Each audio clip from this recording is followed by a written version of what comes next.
sex union, di ba? Lalaki at lalaki, pwede na magpakasal, no?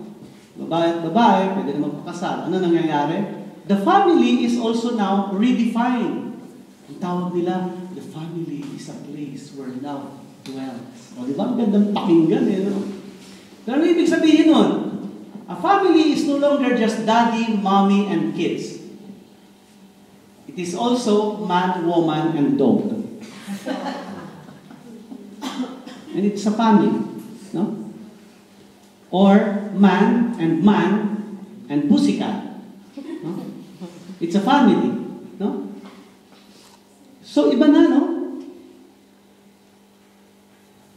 And isa pa, mapapansin natin, Christianity and Catholicism here in Europe has begun to become nothing more than just a historical footnote, a cultural relic.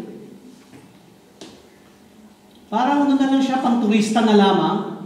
Dalawang klase na nga lang daw ng tao mapasok sa simbahan ngayon eh. Yung turista, malalaman mo ang turista dahil click ng click, diba? Naghahanap ng souvenir.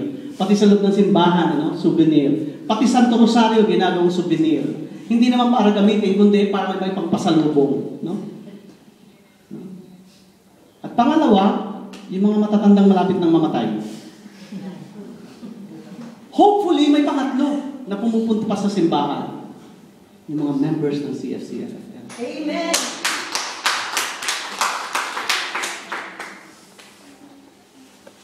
Brothers and sisters, for sure, the way by which the world measures success is everywhere. No? At tayo din, doon din natin sinusukat ang ating tagumpay. No? Big houses, patay ng bahay sa Pinas. Kailangan maganda, malaki. Kailangan ang TV mo hindi bababa sa 42 inches. Kailangan 50 and more. Kailangan may kotse sa garahe. Kailangan may garahe.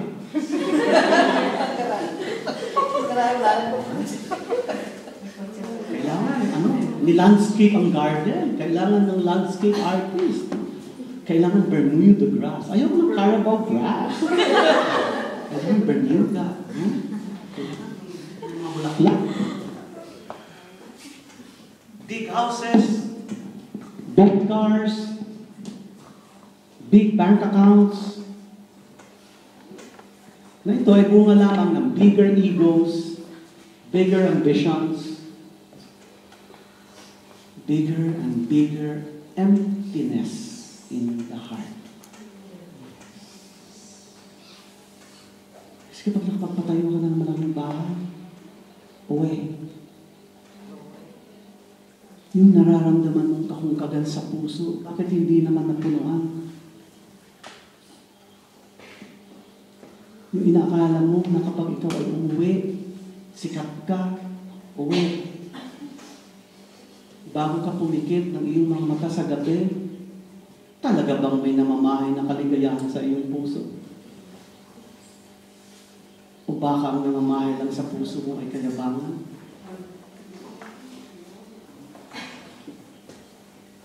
The result is we are alive but actually lifeless. Physically, we continue to breathe. Physiologically, our organs continue to function. But deep in the soul, in the realm where it matters, we are dead. Living like zombies in a world that no longer values love, faith, hope, and everything with which God has blessed us, so we may have fullness of life. Kung titingnan natin yung kwento sa Bible, in the Old Testament, we find resonance, no? May pagkakatulad no? sa nangyari sa mga Israelites. They were also alive but lifeless. As it is with us, so was it with them at that time.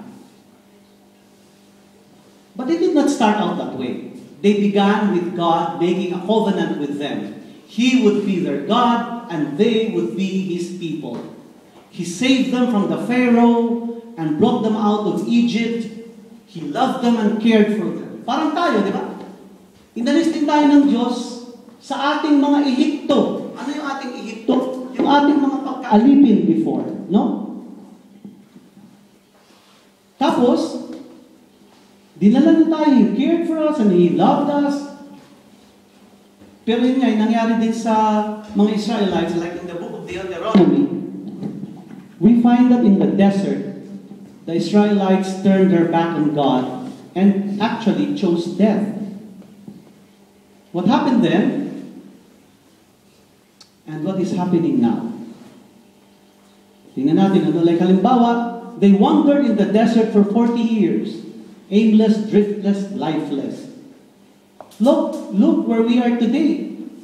We strive long and hard for our dreams, but the harder we struggle, the further we get to that which we thought would give us happiness.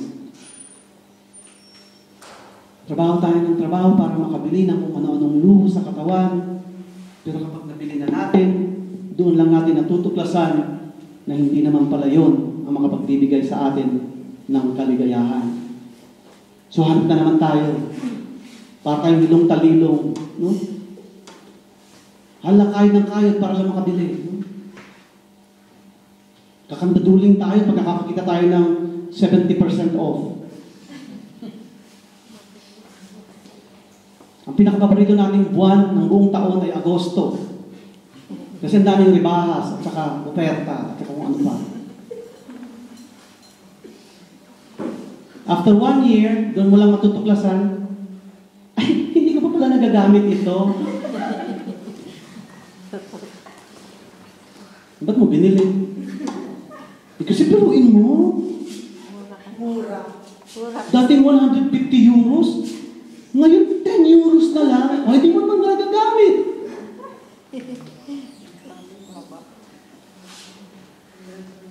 Worse, to many of us, the journey which we believed would bring us to a full and fulfilling life actually brought us to failure, defeat, and loss. Ito sa totoo lang. Maraming mga OFWs ng ibang bayan para mabigyan ng magandang buhay ang pamilya, pero ang pangingibang bayan pa ang naging sanhi ng pagkawasak ng pamilya. Natukso si misis o si mister. Nabuntis o nakabuntis ang anak. Ang akala ay nag-aaral si bunso, pero nalulong pala sa Dota o worse, sa ecstasy. Ilan lang yung tumawa, kabataan. Kung hindi nyo alam kung ano ang Dota, kung ano ang ecstasy, mas matindi ang problema niyo, kapatid.